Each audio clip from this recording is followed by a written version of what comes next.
Hey, it's Frank. Welcome back to the program. It's been a couple weeks. Schedule has been very busy, got out of hand a little bit. Nice to be back with you, though. Thanks for listening. Again, I ask you to subscribe to the channel.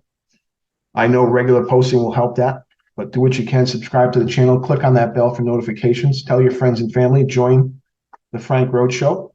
Get some unique insights into current events, economics, politics. What's on my mind today? Apparently, government can solve problems. You may have heard me on this channel before say government doesn't solve problems, but I have an example where that is the case. I found a story that is shocking and surprising.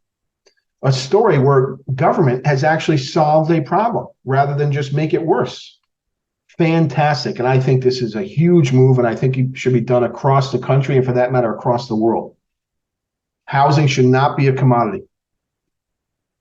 I'm talking about New York City Council and Local Law 18, which came into force this past Tuesday, restricting Airbnb rentals, Verbo rentals, whatever other short-term rentals there are out there.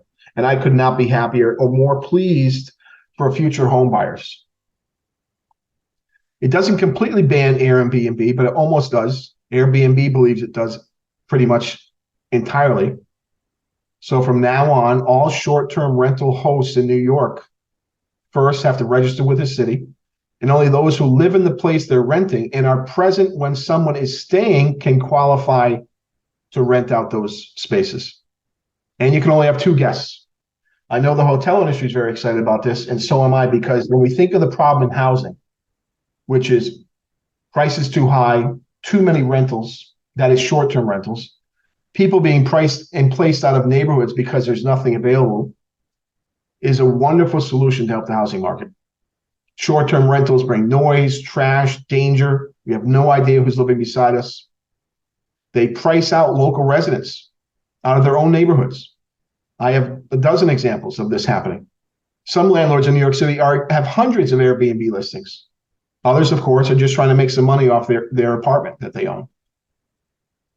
Now, the New York City, a big city for sure, but has a relatively small portion of the Airbnb global market pie.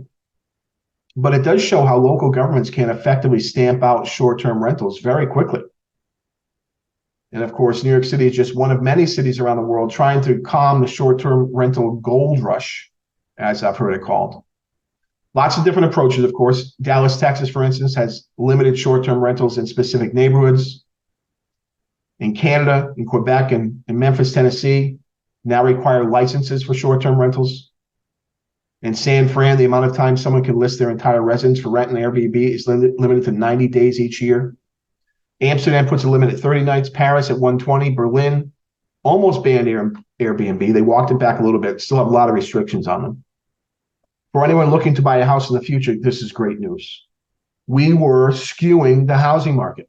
We have the dual threats of the short-term rental market led by Verbo and Airbnb, which causes people to buy multiple dwellings that they can rent out on a short-term basis, essentially hotel owners.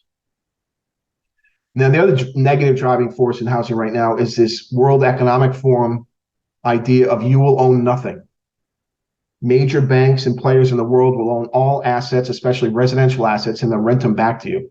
So across America, millions and millions of homes are being bought by these deep pocket financial firms who can price out any competition from an individual also bidding for a property. And then forever, that property is off the seller's market. It will be forever a rental. And so to the extent you will own nothing, someone's going to own something, and it's just going to be the people in power right now. And this has severely skewed the housing market. Right now, homes are at an all-time high in price. Even though we just came out of COVID, we have recessionary pressures. Interest rates have gone from 0.5% to 5.5% in terms of the federal funds rate, the overnight rate the Fed controls. Mortgage rates have gone from 3.5% to 7.5%, and still prices rise. We have turned housing into a commodity, and it's going to work against us. To the extent we have a housing shortage, you can think about Airbnb and Verbo and these financial companies buying up these properties instead of individuals. Think about a neighborhood that's been dominated by Airbnb, how you lose all community, all neighborly aspects. No more No more going to get cups of sugar from your neighbor. No more walking in the neighborhood. Right now, you have unknown individuals living next to each other with no background checks. I am witnessing a government policy that's actually going to help rather than just kick the can down the road and make things worse. So way to go, New York City City Council, all run by Democrats. As you know on this channel, I'm a conservative. I rarely agree with the New York City Council. I lived in the city for 17 years. And so this is good news. Bummer for the people that have been making money on it, for sure. All right. I think that's all I have for you today. I'm Frank. Always try to buy American.